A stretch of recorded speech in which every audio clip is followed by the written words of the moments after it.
Shalom, selamat pagi saudara-saudara terkasih. Renungan harian GKI Semut Medan kembali pada pagi hari ini dengan nas dari 1 Petrus 3 ayat 8 sampai 12. Sebelum kita memulai renungan kita, mari kita berdoa. Selamat pagi ya Allah Bapa kami yang bertata dalam kerajaan surga. Terima kasih buat pagi hari yang Kau berikan kepada kami pada saat ini Tuhan, di mana kami akan memulai segala aktivitas kami. Tapi sebelumnya kami ingin membaca dan merenungkan firman Tuhan yang akan menuntun kehidupan kami sepanjang hari ini. Terima kasih Bapa yang baik, inilah kami telah siap untuk mendengarkan firman-Mu. Di dalam nama anak-Mu Tuhan Yesus Kristus kami berdoa dan mengucap syukur. Amin. Bacaan kita diambil dari 1 Petrus 3 ayat 8 sampai 12. Demikian firman Tuhan. Dan akhirnya hendaklah kamu semua seia sekata, seperasaan, mengasihi saudara-saudara, penyayang dan rendah hati, dan janganlah membalas kejahatan dengan kejahatan, atau caci maki dengan caci maki. Tetapi sebaliknya, hendaklah kamu memberkati, karena untuk itulah kamu dipanggil, yaitu untuk memperoleh berkat. Sebab siapa yang mau mencintai hidup dan mau melihat hari-hari baik, ia harus menjaga lidahnya terhadap yang jahat dan bibirnya terhadap ucapan-ucapan yang menipu.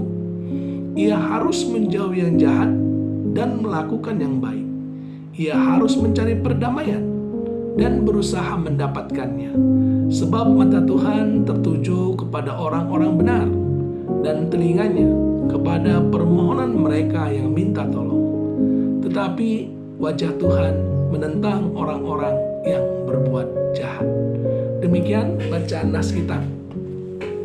Saudara terkasih, dalam kehidupan sehari-hari kita pasti sering untuk membersihkan rumah ataupun membersihkan kendaraan kita.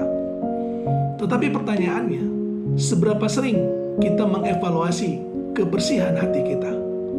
Rasul Petrus memberikan tuntunan kepada jemaat yang sedang mengalami tekanan agar mereka tetap memiliki hati yang bersih di tengah dunia yang sulit. Hati yang bersih bukan hanya soal perasaan, tetapi terpancar melalui sikap dan ucapan yang mendatangkan berkat. Kita akan membahas dalam beberapa bagian di ayat 8 dan ayat 9. Kita berbicara tentang wujud daripada hati yang bersih. Hati yang bersih dimulai dari bagaimana kita memandang orang lain. Petrus menyebutkan 5 karakter: seia sekata, seperasaan, mengasihi saudara, penyayang, dan rendah hati. Hal yang dapat kita pelajari, hati yang bersih tidak menyimpan dendam. Saat kita disakiti, reaksi kita bukan membalas dengan kejahatan, melainkan dengan berkat. Hanya hati yang telah dibersihkan oleh kasih Kristus yang mampu memberkati orang yang menjatuhkannya. Poin yang kedua, di ayat 10, di mana kita harus menjaga lidah dan perkataan kita. Karena menjaga lidah berarti itu adalah penjaga hati. Ayat 10 menulis, siapa yang mau mencintai hidup dan seterusnya, ia harus menjaga lidahnya terhadap yang jahat. Lidah adalah corong dari isi hati kita. Apa yang keluar dari mulut, itu adalah indikator kebersihan hati kita.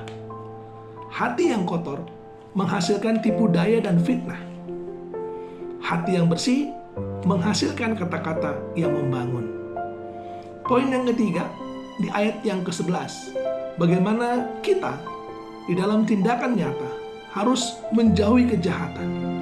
Hati yang bersih harus disertai dengan tindakan aktif, yaitu menjauhi yang jahat dan melakukan yang baik. Menjaga hati berarti secara sadar memilih untuk tidak membiarkan benih kemarahan atau benih kepahitan tumbuh. Kita diminta untuk mencari perdamaian dan mengejarnya. Lalu, poin berikutnya di ayat 12 ada janji Tuhan. Mengapa kita harus menjaga hati tetap bersih? Karena mata Tuhan tertuju kepada orang-orang benar dan telinganya mendengarkan doa mereka. Mari kita meminta Roh Kudus untuk menyelidiki hati kita, membuang setiap akar kepahitan dan menggantinya dengan kerendahan hati. Tuhan Yesus memberkati. Mari kita berdoa. Terima kasih Tuhan Allah Bapa yang baik buat firman yang kami renungkan pada pagi hari ini, di mana kami ingin setiap pribadi untuk merenungkan kembali akan hati kami kepada Tuhan. Dan juga Tuhan agar kami aktif untuk mengejar perbuatan-perbuatan baik dan menjauhi seluruh kejahatan-kejahatan dalam hidup kami. Terima kasih Bapa yang baik, kami akan mengawali hari kami dengan tuntunan Roh Kudus-Mu. Di dalam nama anak-Mu, Tuhan Yesus Kristus, kami berdoa. Amin. Saudara-saudara, hati yang bersih adalah kunci komunikasi kita dengan Tuhan.